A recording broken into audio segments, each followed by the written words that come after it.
सकते हैं, रोज़ों पे फ़र्क नहीं पड़ता। लेकिन तरावी सुन्नत मुअक्कदा है, काबिल मलामत है वो शख्स जो तरावी की नमाज़ नहीं पढ़ता। तो तरावी के बारे में क्या हुक्म है, पढ़ना क्या है, ना पढ़ने पर क्या वईद है, इसकी क्या अहमियत है? तरावी सुन्नत मुअक्कदा है कि इसको पढ़ना ज़रूरी है। जिसने पढ़ा तो वो, जिसने ना पढ़ा तो गुनाहगार होगा, और उसकी आदत बना लेना ये तो जो है वो फासिक बना देगा बंदे को। तो पढ़ना बंदे पर ज़रूरी है। अस्सलामु अलैकुम वरहमतुल्लाहि वबरकातुहू। सुहेल अंसारी सवाल कर रहे हैं कि सलमान भाई, क्या तरावी की नमाज पढ़ना फ़र्ज़ है? अगर ना पढ़े तो क्या गुनहगार होंगे? दलील की रोशनी में बताएं। देखिए मेरे भाई, ये सवाल मुझसे बहुत से लोगों ने पूछा है, बहुत से लोगों ने व्हाट्सएप पर भी मैसेज किए, बहुत से लोगों ने कॉल भी करी कि बताएं कि क्या तरावी की नमाज़ पढ़ना ज़रूरी है? अगर कोई नहीं पढ़ता तो क्या गुनहगार होगा? तो देखिए, एक बात आप सब लोग जान लें और अच्छे से समझ लें कि तरावी की जो नमाज़ है ये नफली नमाज है, ठीक है। यानी मैं इससे पहले भी वीडियो बना चुका हूं जिसमें मैंने डिटेल से बताया कि तरावी, तहज्जुद, वितर ये एक ही नमाज के नाम है। यानी कोई अलग नमाज नहीं है तरावी की कि रमज़ान के अंदर पढ़ी जाती हो। आप सल्लल्लाहु अलैहि वसल्लम 12 महीने ही पढ़ा करते थे, लेकिन क्योंकि रमज़ान के अंदर जैसे हदीस अल्लाह के रसूल ने फरमाया रमज़ान में नेकियां बढ़ाती जाती हैं 70 से 700 गुना तक। तो आप सल्लल्लाहु अलैहि वसल्लम ने चाहा कि लोग इस नमाज को रमज़ान में तो एटलीस्ट पढ़ें।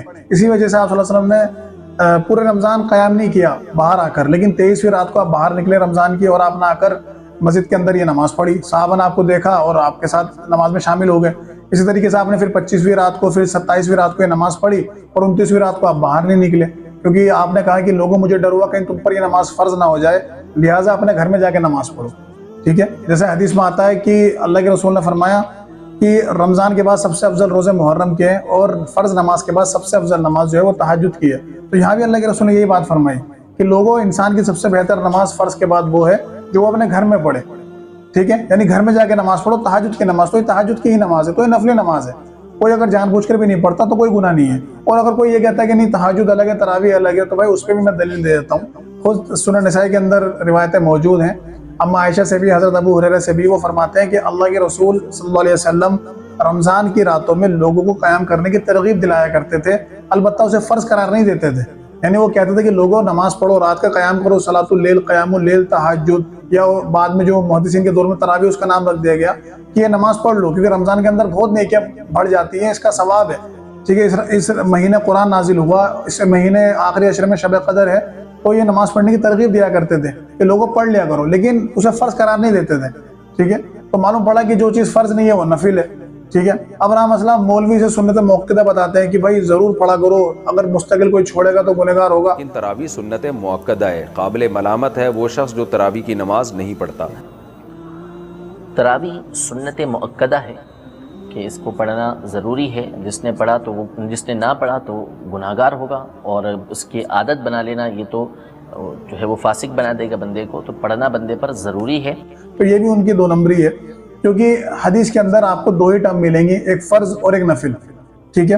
अब रहा मसला कि मुहद्दिसों ने क्या करा कि जो काम आप सल्लल्लाहु अलैहि वसल्लम अक्सर करते थे यानी फ़र्ज के अलावा, तो उसे आपने, यानी मुहद्दिसों ने सुन्नत मुअक्कदा का नाम दे दिया कि ताकीद शुदा सुन्नत। आप सल्लल्लाहु अलैहि वसल्लम ताकीद से काम करते थे या इसकी ताकीद करते थे, और जो काम आप सल्लल्लाहु अलैहि वसल्लम ने कभी कभार किया या लोगों को करने का कोई ताकीद नहीं करी तो उन्होंने कहा कि गैर मुअक्कदा है, कर लिया तो सही, नहीं करा तो कोई हर्ज नहीं।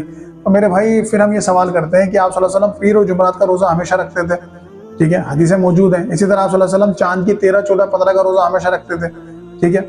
तो क्या मुहद्दिस ये कहते हैं कि ये चीज़ें भी सुन्नत मुअक्कदा हैं? तो ना मुहद्दिसों ने कहा ना मौलवियों ने कहा।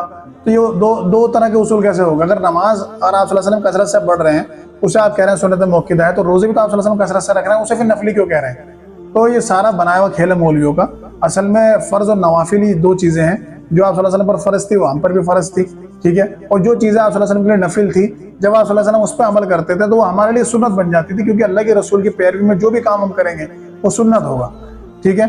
तो ये तहज्जुद की नमाज, तरावी की नमाज, जो भी आप कह लें, ये नफली नमाज है। अगर कोई पढ़ता है तो उसे सवाब मिलेगा, कोई नहीं पढ़ता तो गुनहगार नहीं होगा। एक और दलील मैं इस पर देता चलूँ, जो मशहूर हदीस है कि आप सल्लल्लाहु अलैहि वसल्लम ने 3 दिन आकर अपने हुजरे से बाहर मस्जिद में आकर तरावी की नमाज पढ़ाई और चौथी रात आप सल्लल्लाहु अलैहि वसल्लम बाहर नहीं आए। तो मेरा सवाल ये है कि आप सल्लल्लाहु अलैहि वसल्लम जब हुजरे से बाहर नहीं आए तो जो लोग आपके इंतजार में थे नमाज के लिए कि आप सल्लल्लाहु अलैहि वसल्लम जिस तरह 3 दिन आकर आपने तरावी की नमाज पढ़ाई जमात से, तो आप आकर चौथे दिन भी पढ़ाएंगे, लेकिन आप सल्लल्लाहु अलैहि वसल्लम तो बाहर नहीं आए और फजर के टाइम बाहर निकले। जब तहज्जुद का तरावी का टाइम खत्म हो गया तो उन सहाबा ने तरावी नहीं पढ़ी, सबने, वो तो खड़े हुए इंतजार करते रहे, ठीक है। तो क्या वो सब गुनहगार हो गए? तो जो मौलवी कहते हैं कि नहीं छोड़ नहीं सकते, गुनाह है, तो क्या सारे सहाबा ने नाउज़ुबिल्लाह गुनाह का काम किया? ठीक है, वो ये कह सकते हैं कि भाई आप सल्लल्लाहु अलैहि वसल्लम ने अंदर पढ़ ली होगी हुजरे में, लेकिन साहबा ने तो नहीं पढ़ी ना, वो तो वेट कर रहे थे कि जिस तरह आप सल्लल्लाहु अलैहि वसल्लम 3 दिन पढ़ा कर गए, चौथे दिन भी ऐसे ही आएंगे, लेकिन अल्लाह के रसूल नहीं निकले बाहर और कहा कि अपने घरों में जाके पढ़ो। अफजल नमाज फर्ज के बाद वही है जो इंसान अपने घर में पढ़े, यानी तहज्जुद की नमाज। ठीक है, तो इस मसले का जवाब मैंने बता दिया। कोई इसमें इशू नहीं है, अगर कोई जानबूझ कर तरावी नहीं पढ़ता या किसी उज़र की वजह से नहीं पढ़ता, उस पर कोई गुने वाला मामला नहीं है, उसके रोज़ों पर कोई परेशानी नहीं होगी, उसकी और इबादतों पर कोई फ़र्क नहीं पड़ेगा। ठीक है, अलबत्ता रमज़ान का महीना जो है वो बरकत वाला है, रहमत वाला है, नेकियां कमाने का है। कोई नहीं जानता कि अगले रमज़ान कौन जिंदा रहे कौन नहीं, तो लोगों को तरावी पढ़नी चाहिए। ठीक है, ताकि उन्हें ज़्यादा सवाब मिले, क्योंकि अल्लाह के रसूल ने इसकी तरकीब दी है। इसी तरीके से अगर कोई ये चाहता है कि भाई मैं मस्जिद में नहीं पढ़ना चाहता, तो घर में पढ़ ले। आप सल्लल्लाहु अलैहि वसल्लम की सुन्नत तो यही है घर में पढ़ने का, क्योंकि आप सल्लल्लाहु अलैहि वसल्लम ने 23वीं रात को आकर बाहर पढ़ाई है तरावी, उससे पहले आप घर में ही पढ़ते रहे। ठीक है, लेकिन आपने इस वजह से कि लोगों को शौक हो, लोगों को तरकीब मिले, लोग पढ़ें और अपने अपने घरों में जाकर कायम करने के लिए कहा अल्लाह के रसूल ने। ये नहीं कहा कि लोगों जमात से पढ़ो। ठीक है, क्योंकि आपको डर हुआ कहीं फर्ज ना हो जाए, लेकिन जब अल्लाह के रसूल की इंतकाल हो गया, वफात हो गई, तो हज़रत उमर को अब ये पता चल गया कि भाई वही का सिलसिला बंद हो गया, तो आपने एक कारी की ड्यूटी लगाई मस्जिद के अंदर कि वो लोगों को तरावी पढ़ाए जमात से।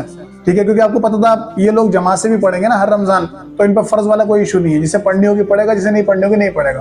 और ख़ुद हज़रत उमर का क्या अमल था कि आप अपने घर में जाकर तहज्जुद के टाइम पे नमाज पढ़ते थे। ठीक है, हदीस के अंदर मौजूद है कि आप फेरा मारना है मस्जिद के अंदर, तो लोग अलग अलग टुकड़ों में नमाज पढ़ रहे हैं तरावी की, तो आपने कहा इन्हें एक इमाम के पीछे जमा कर दो। फिर आप दोबारा आए तो देखा कि लोग एक इमाम के पीछे जमा होकर नमाज पढ़ रहे हैं, तो आपने उसको कहा कि बहुत अच्छा काम है जो मैंने करा, लेकिन आप खुद आखिरी पहर में वो नमाज पढ़ते थे, उनके साथ शामिल नहीं होते थे। तो कोई अगर इंसान अपने घर में नमाज पढ़ना चाहता है तो इशा से लेकर फजर तक इसका वक्त है, अफजल वक्त इसका तहज्जुद का वक्त ही है जो आखिरी पहर है। तो उसमें आप चाहे 2 रकते पढ़ लें, 1 रकात वितर पढ़ लें, चाहे 4 रकते पढ़ लें, 1 रकात वितर पढ़ लें, यानी सुन्नत 8 है, और कम से कम आप 2 रकात और 1 रकात वितर ऐसे पढ़ लें, कोई मसला नहीं है। आप कुरान हाथ में लेके ही पढ़ सकते हैं, मोबाइल हाथ में लेके ही पढ़ सकते हैं। अगर आपके पास PDF फॉर्म में कुरान है तो आप देत करें 2 रकात तरावी की और अपना कुरान देके आप पढ़ें, लंबी लंबी किरात करें उसमें, अगर आपको छोटी सूरतें याद है, और कोई हाफिज है तो खुद पढ़ें। ठीक है, और अगर घर में आप जमात करना चाहते हैं, कुछ 8-10 लोग हो रहे हैं, तो जिसे कुरान अच्छा याद हो या जो कुरान पढ़ना जानता हो, मोबाइल में देखकर या मुसहफ हाथ में लेकर वो पढ़े, बाकी लोग उसके पीछे जमात कर लें। इस तरीके से आप पढ़ सकते हैं। ठीक है, और कोई अगर नहीं भी पढ़ता तो गुनहगार नहीं होगा, ऐसा कोई इशू नहीं है। ठीक है, तो अल्लाह ताला से दुआ है कि हम हक बात कहने, सुनने और अमल करने की तौफीक अता फरमाए। आमीन। वाखिरु दावाना अल्हम्दुलिल्लाहि रब्बिल आलमीन।